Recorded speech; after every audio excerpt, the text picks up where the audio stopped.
Oke, gimana Pak Otri dengan didaftarkannya gugatan perdata dengan klien kita ini kira-kira? Baik, yang pertama saya mengucapkan syukur alhamdulillah bahwa pada hari ini akhirnya kita dari tim advokasi Biro Hukum dan Advokasi Lembaga Perlindungan Konsumen Yuda Putra yang berpusat di Jawa Barat telah mendapat amanat tugas untuk mendampingi memberikan advokasi kepada masyarakat konsumen, dalam hal ini debitur PT Bank Mayapada Lampung, yaitu Bapak Budi Prayitno. Alhamdulillah pada sore hari ini baru saja telah diregistrasi dengan gugatan perdata perbuatan melawan hukum yang diduga dilakukan oleh PT Bank Mayapada. Adapun gugatan kami ataupun konsumen di sini yang dilayangkan pada dasarnya bertumpu pada Undang-Undang Perlindungan Konsumen, Undang-Undang Nomor 8 Tahun 99 tentang Perlindungan Konsumen, khususnya pasal 18 tentang klausula baku yang dilarang. Itu diatur di dalam ayat 1 huruf D, G, dan H. Nah, saya ingin dengan pelan-pelan menjelaskan di sini, menguraikan bahwa apa yang dilanggar berdasarkan pasal 18 tersebut dalam hal ini adalah tentang tindakan atau perbuatan melawan hukum yang dilakukan oleh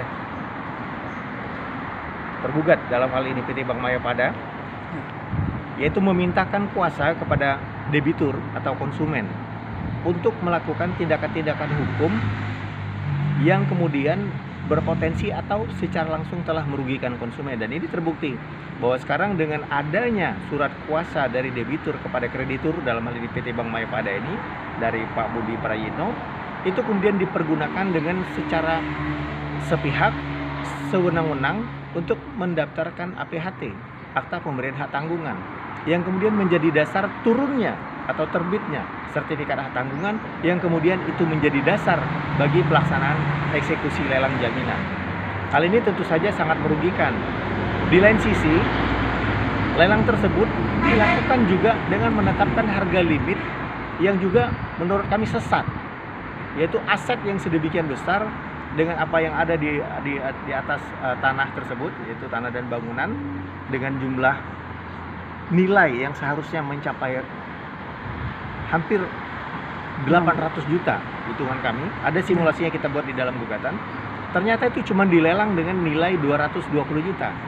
Ya ini, bahkan kalau kita mau sedikit membuang waktu lagi, saya berkeyakinan kita dapat melakukan gugatan pidana secara khusus di luar ini, bahkan atas tuduhan penadahan.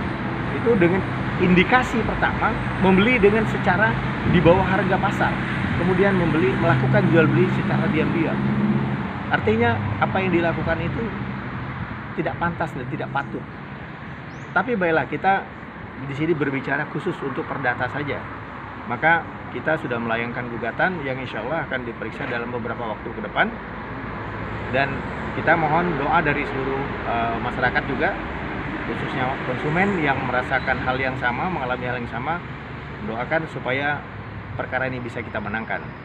Dan ini menjadi efek jera yang berguna untuk bangsa ini ke depan. Terima kasih. Ya, kira-kira